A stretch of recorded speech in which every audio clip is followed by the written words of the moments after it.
Hello दोस्तों, veterans नमस्कार। मैं दीवान सिंह। आपको पता है कि 12 तारीख को हमारी सुनवाई है और 12 से पहले 9 मार्च को कुछ ऐसी घटनाएं हुई। उन दोनों घटनाओं ने हमें को झकझोर के रख दिया। पहले तो हमने देखा आनंद फानन में CLC एक मीटिंग बुलाता है और केवल हमें पता चलता है कि वहाँ UFU की क्लास लगाई जाती है। एक और काम हुआ इस देश की संसद में और पेंशन अपडेशन पर प्रश्न पूछ लिए गए। उनका जवाब लोगों को वही दिया गया जो रेस्पोंडेंट के जो वकील है सुप्रीम कोर्ट में, उन्होंने जो अपने एडिशनल डॉक्यूमेंट में डाला है। तो क्या ये दोनों मिले हुए हैं? अब जब लैंग्वेज एक मिल रही है, जवाब एक मिल रहा है, तो लगता तो ऐसा ही है कि इनकी हालत पतली है माननीय सुप्रीम कोर्ट में, इसे संसद से कुछ ले ली जाए। खैर चलो, उधर जाने से पहले तो हम ये देखते हैं।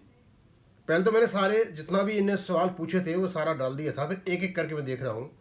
ये जो प्रश्न पूछा गया, ये पूछा गया Shri Konda Vishweshwar Reddy MP, member of parliament. ये इनका फोटो है, मैंने गूगल से लिया।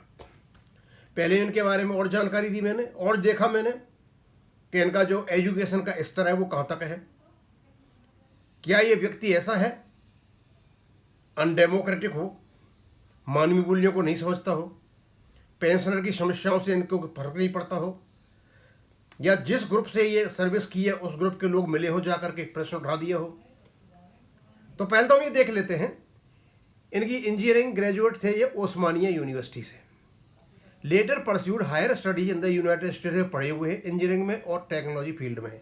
स्वाभाविक सी बात है, जो डेमोक्रेसी के लिए कंट्री मानी जाती है उस देश के ये पढ़े लिखे हैं इंजीनियरिंग कॉलेज में, तो स्वाभाविक सी बात है वहाँ पढ़े होंगे तो समानता का भी भाव देखा होगा, इक्वलिटी का भी देखा होगा, ह्यूमन राइट्स भी देखे होंगे। जो USA समझा चल रहा है, वहाँ के स्टूडेंट्स जो यूनिवर्सिटी में पढ़ते हैं वो भी जानते होंगे। दूसरा हमें पता चला career and business technology. Before entering politics, Konda Vishweshwar Reddy had a successful corporate, इनका कॉरपोरेट कैरियर भी रहा हुआ है, सर्विस की है।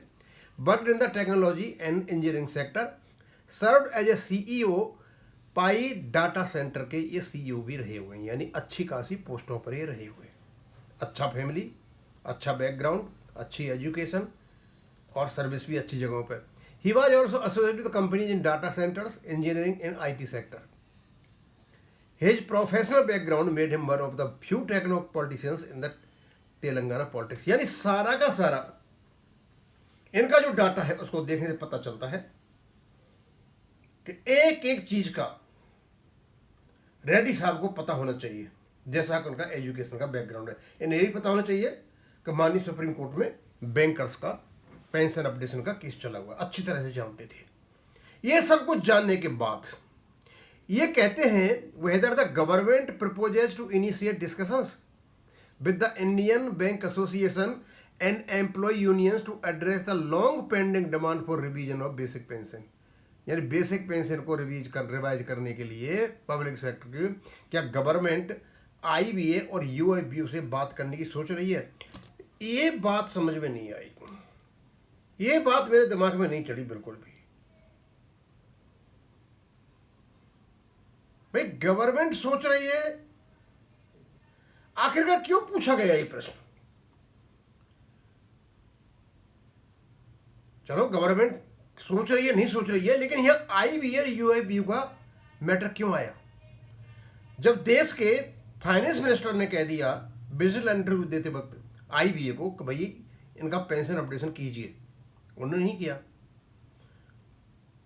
तो जब ऑलरेडी फाइनेंस मिनिस्टर कह चुका है तो कंसिडरेशन तो वो भी है। और जब आपके पास रेगुलेशन है पेंशन अपडेशन का, उसको नकारा जा रहा है कि there is no pension updation in the provision. तो रेड्डी साहब ये पूछना चाहेंगे, क्या आपसे प्रश्न उठाने के लिए 12 तारीख की सुनवाई से पहले क्या आपसे IBA के अधिकारी मिले थे? क्योंकि वो आपके समकक्ष हैं, आप भी CEO रहे हो पहले, इस समय भी यूनियन बैंकों के जितने भी CEO होंगे, CMD होंगे, IBA के होंगे जितने भी लोग, क्योंकि गर्दन फंसी हुई है, झूठ बोल करके बैठे हैं वो।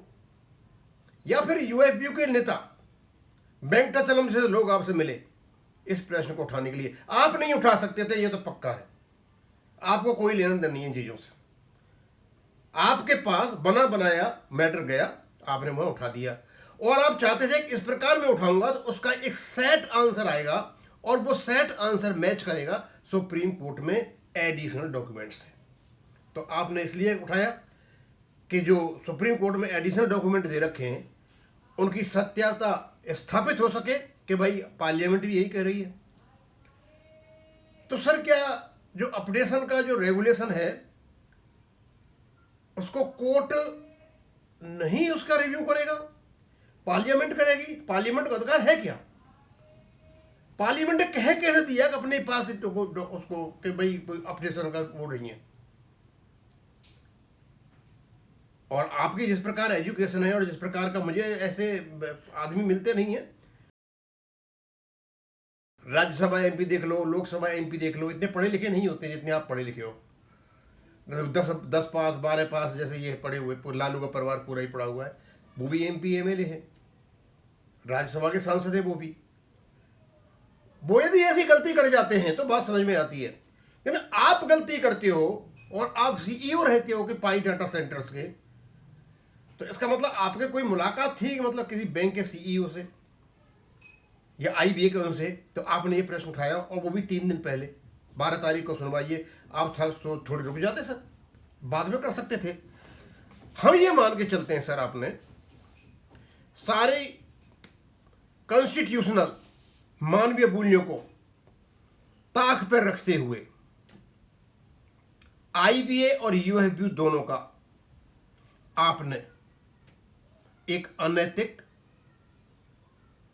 साथ दिया है, और आपके इस व्यवहार से हमारे सारे के सारे पेंशनर बेहद दुखी हैं। हाँ, इतना जरूर है सर, शायद पहले कोई नहीं जानता था बैंक पेंशनर्स में आपको, लेकिन अब तो आपके फोटो के साथ सारे जाएंगे, आपकी पब्लिसिटी जरूर हो गई। हम चाहते थे कि हम बताएं कि आपने क्या किया है। और सर, ये नायक वाले काम तो नहीं है, ये अपोजिट साइड वाले काम है, उनको मैं कहूंगा नहीं इस वर्ड को। यहां पे जानबूझकर आपने 12 तारीख से पहले संसद में यह प्रश्न उठाया और अपने नजदीकी जो लोग हैं उनके कहने से उठाया, और लास्ट में जाके गवर्नमेंट को यह प्रेस करना कि भाई आप आईबीए और यूएफबी से बात करो पेंशन अपडेशन की 30 साल से। तो सर, ऑलरेडी 1993 में बात करके बैठे हुए हैं, उसका एक एग्रीमेंट है, उसका एक रेगुलेशन भी है। अब किससे बात कराओगे सर, ये बताइए मेरे को। यानी आप एक ही लाइन पर चल रहे हो, मानी जो गलती है चंडीगढ़ हाई कोर्ट में हुई थी उसी लाइन पर चले हुए हो आप। और क्योंकि अल्टीमेटली यही एक वो है कि आप यहां जो होना है सिविल अपील में, यही देखना है कि अपडेशन का कोई क्लॉज है या नहीं, रेगुलेशन है या नहीं, भाई यही देखना है। और उसी की आप लेते हो गारंटी कहां से? संसद से।